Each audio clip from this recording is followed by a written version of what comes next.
شداد رضی اللہ تعالیٰ عنہ قال سمعت رسول اللہ صلی اللہ علیہ وسلم یقول واللہ ما الدنیا فی الآخرہ الا مثل ما یجعل احدکم اصبعہ فی الیم فلینظر بما یرجع رواہ مسلم۔ یہ دو حدیثیں علامہ زبیدی رحمہ اللہ نے کتاب الرقاق میں ذکر فرمائی ہے۔ رقاق کا مطلب یہ وہ احادیث ہوتی ہیں کہ جس میں آدمی دنیا سے بے رغبتی اختیار کر کے آخرت کی طرف رغبت کرتا ہے۔ اس باب کے تحت ان احادیثوں کو ذکر کیا جاتا ہے اور یہ ہر حدیث کی کتاب میں یہ باب باندھا جاتا ہے۔ تو پہلی حدیث میں حضرت ابن عباس رضی اللہ تعالیٰ عنہ راوی ہے، وہ فرماتے ہیں کہ رسول اللہ صلی اللہ علیہ وسلم نے ارشاد فرمایا کہ دو نعمتیں ایسی ہیں کہ جن کے بارے میں اکثر لوگ دھوکے میں پڑے ہوئے ہیں، یعنی ان کی قدر نہیں ہے، لوگ ان کی قیمت کو نہیں جانتے۔ آگے ان دونوں نعمتوں کی وضاحت فرمائی۔ الصحۃ والفراغ، پہلی نعمت تندرستی ہے، دوسری نعمت فراغت ہے، فرصت ہے۔ سچی بات یہ ہے کہ یہ دونوں نعمتیں ایسی ہیں، ان دونوں کی قدر انسان کو آخرت میں معلوم ہوگی۔ تندرستی ہزار نعمت ہے، وہ کھلا مشہور ہے۔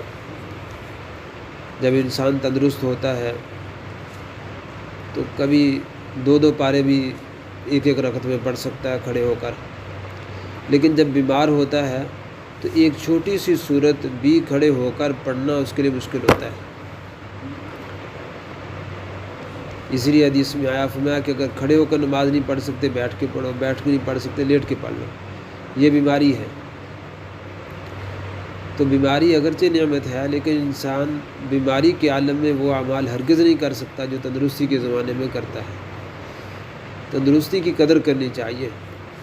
پھر تندرستی میں بھی ایک تندرستی بڑھاپے کے زمانے کی ہے، ایک تندرستی کہولت کے زمانے کی ہے، ادھیڑ عمر جب انسان کی 40 سال سے اوپر عمر ہوتی ہے، اور ایک تندرستی جوانی کی ہے۔ یہ جو جوانی کی تندرستی ہے اس کی مثل نہیں ہے، اس کی مثل نہیں ہے۔ جب انسان بوڑھا ہو جاتا ہے پھر سوچتا ہے کہ لیت الشباب یعود، کاش کہ میری جوانی لوٹ آئے، لیکن جوانی کہاں لوٹے گی بھائی؟ سوائے کف افسوس ملنے کے، سوائے ندامت کے آنسو بہانے کے، جوانی کبھی نہیں لوٹتی۔ تو اس سے بھائیو یہ جوانی کے جو چند دن ہیں ان کی قدر کرنی چاہیے۔ 15 سال سے جوانی کا زمانہ شروع ہوتا ہے اور 40 سال تک رہتا ہے۔ اس میں روزانہ اگر 6 سے 7 گھنٹے نیند کے نکال دیں تو 25 سالوں میں سے 1/4 تو انسان کا نیند میں چلا گیا، 1/4 سے بھی زیادہ۔ پھر بیوی بچوں کے ساتھ مشغولیت، اپنے ذاتی جو کام ہے، واش روم جانا ہے، غسل کرنا ہے، دوستوں سے گپ شپ ہے، اس میں نکل جاتے ہیں۔ کچھ وقت دنیاوی کاموں میں نکل جاتا ہے، 8 گھنٹے اگر کوئی بندہ ڈیوٹی کرتا ہے تو 8 گھنٹے وہ بھی گئے، 1/3 زندگی وہ چلی گئی، تو باقی کتنا وقت بچتا ہے؟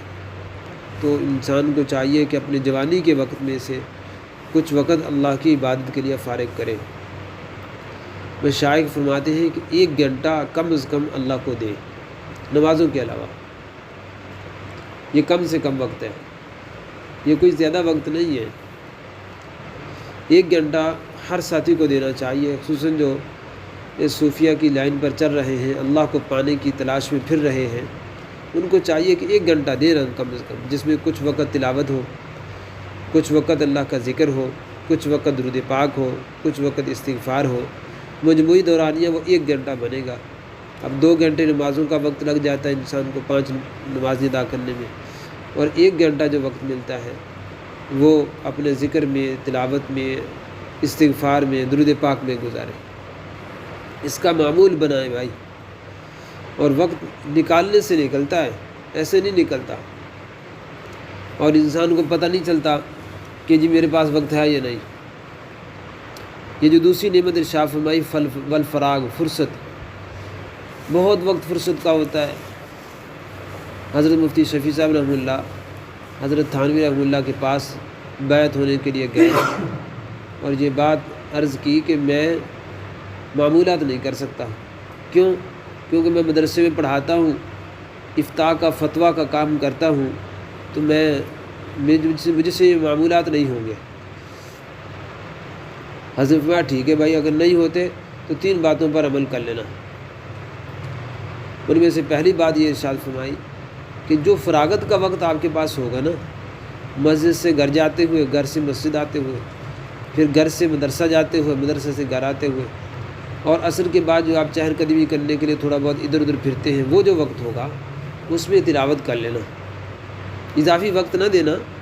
جو آپ کے پاس تدریس اور افتاء سے، یعنی بچوں کو پڑھانے اور فتویٰ نویسی کا کام کرنے سے جو وقت بچتا ہے، پھر گھر والوں کو وقت دینے کے بعد بھی جو وقت بچ جائے گا، میں اس میں تلاوت کرنا۔ دوسری بات ارشاد فرمائی کہ گناہ نہ کرنا۔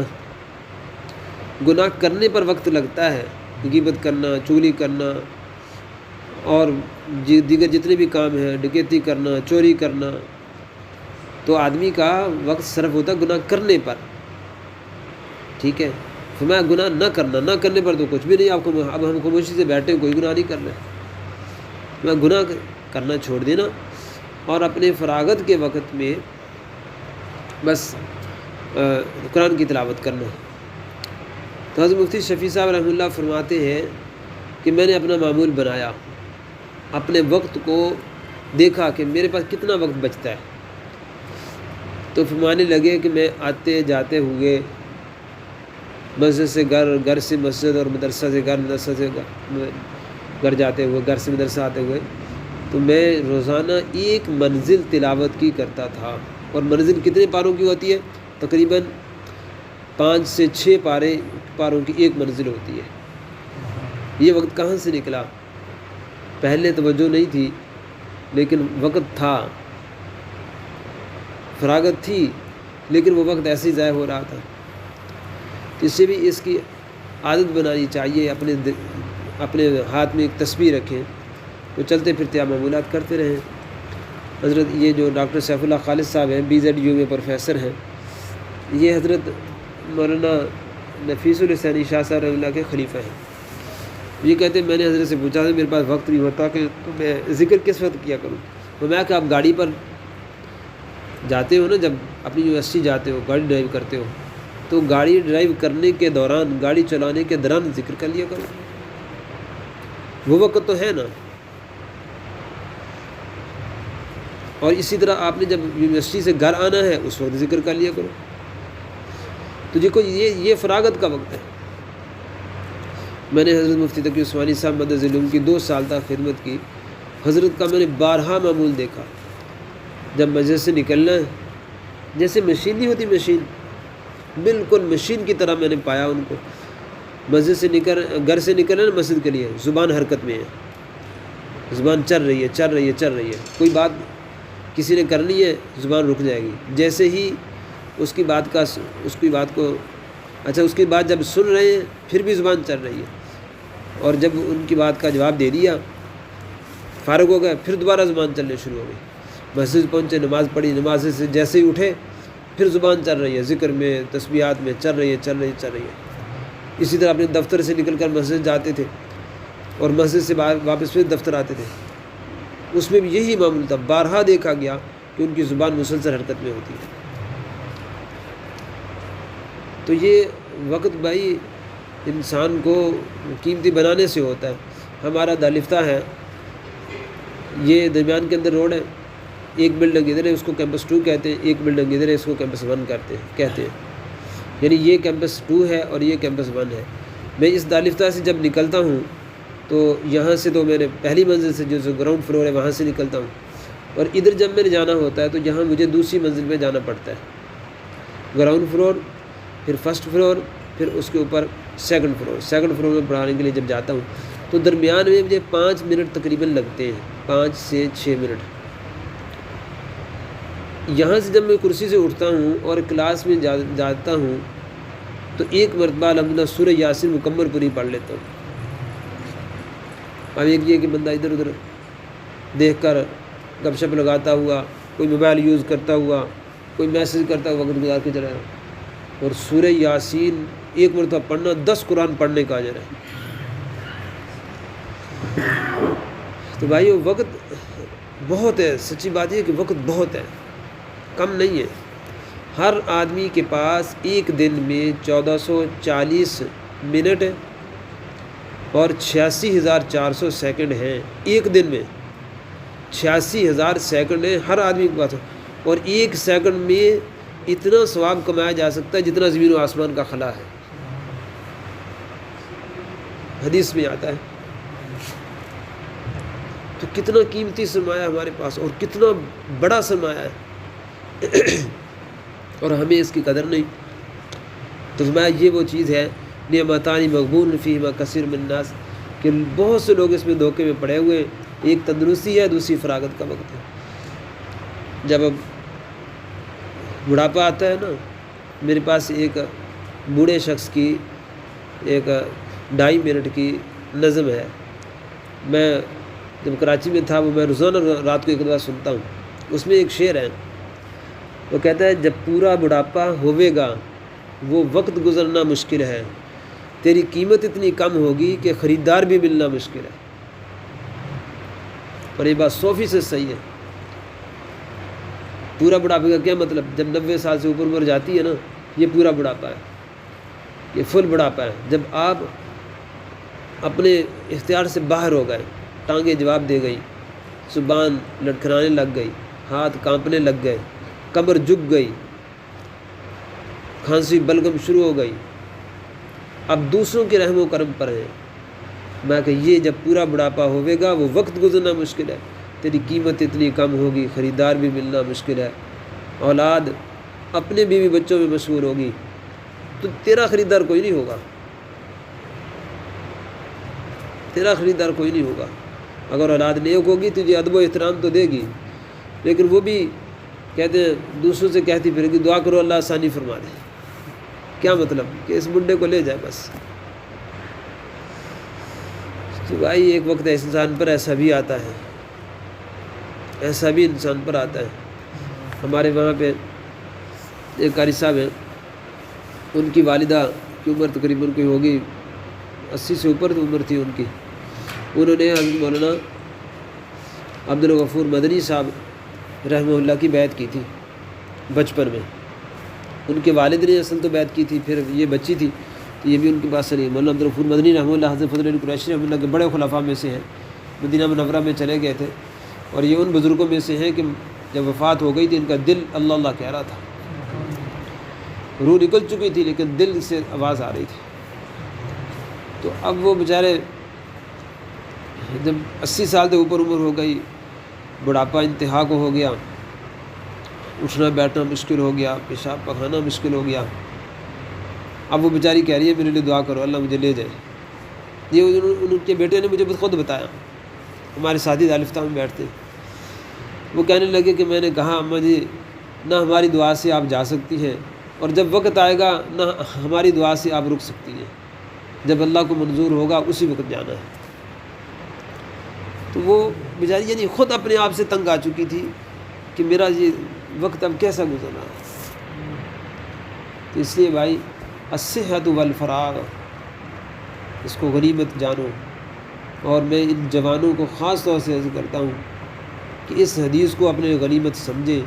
نبی کریم صلی اللہ علیہ وسلم نے ارشاد فرمایا کہ جو آدمی جوانی کے وقت میں اعمال کرتا تھا، تہجد پڑھتا تھا، اشراق پڑھتا تھا، نوافل کا اہتمام کرتا تھا، قرآن کی تلاوت کرتا تھا، سارے احکام کی پابندی کرتا تھا، لیکن بڑھاپا آ گیا، بیماریاں آ گئی، اب نہیں کر سکتا۔ جتنے اعمال جوانی کے وقت میں کرتا تھا، اللہ اپنی رحمت سے ان تمام اعمال کا بدلہ اور اجر اس کو بڑھاپے میں عطا فرماتے ہیں۔ ہم کیوں غفلت میں زندگی گزار رہے ہیں؟ یہ کتنا بڑا تحفہ ہے کہ جوانی اچھی گزر گئی، بڑھاپے میں اگر سستی بھی ہو گئی ان اعمال کا پورا اجر ملے گا۔ بیماری میں بھی ملتا ہے، بڑھاپے میں بھی ملتا ہے، اور سفر میں بھی ملتا ہے۔ ان تینوں میں ملتا ہے۔ سفر میں جو اعمال چھوٹ جائیں بشرطے کہ اپنے حالت اقامت میں یعنی اپنے مقام پر وہ اعمال کرتا ہو، اس سے تندرستی میں کرتا ہو پھر بیماری میں چھوٹ جائیں، جوانی میں کرتا ہو پھر بڑھاپے میں چھوٹ جائیں، تو جو اعمال اس کے جوانی میں تھے، جو اعمال اس کے تندرستی کے زمانے میں تھے، جو اعمال وہ اپنے اس سفر میں جانے سے پہلے اپنے وطن پر کرتا تھا، اب سفر کی وجہ سے، بڑھاپے کی وجہ سے، بیماری کی وجہ سے نہیں کر سکا، اللہ اس کو پورے کا پورا اجر عطا فرماتے ہیں اپنی رحمت سے۔ لیکن جس نے وقت غفلت میں گزار دیا تو بس پھر ایسے وقت گزر جائے گا۔ دوسری حدیث میں آتا ہے نبی کریم صلی اللہ علیہ وسلم نے فرمایا یا ابن آدم، اے بنی آدم، اغتنم خمسا قبل خمس، کہ 5 چیزوں کو 5 چیزوں سے پہلے کا غنیمت جانو، شبابک قبل حرمک، جوانی کو بڑھاپے سے پہلے، وغناک قبل فقرک، اپنی مالداری کو فقر اور غربت آنے سے پہلے، وفراغک قبل شغلک، اپنی فراغت کو غنیمت جانو مشغولیت سے پہلے، اور وصحتک قبل سقمک، اور اپنی تندرستی کو غنیمت جانو بیماری کے آنے سے پہلے، اور پھر فرمایا وحیاتک قبل موتک، زندگی کو غنیمت جانو موت کے آنے سے پہلے۔ گیا وقت ہاتھ نہیں آتا، سورج جو آج کا غروب ہو چکا کسی کی زندگی میں دوبارہ نہیں طلوع ہوگا، کل کا سورج تو آئے گا، کل کو 26 رمضان 1445 کا سورج تو طلوع ہوگا، لیکن 25 رمضان 1445 کا سورج کبھی زندگی بھر نہیں لوٹے گا۔ ایک سال گزر جاتا ہے، ہم کہتے ہیں سالگرہ منائے، یہ سالگرہ نہیں ہے، یہ سال گر گیا، زندگی کا ایک سال گر گیا، زندگی سے ہم اتنا دور ہو گئے، ولادت سے اتنا دور ہو گئے، اور مرنے کے ایک سال مزید قریب ہو گئے۔ اللہ جل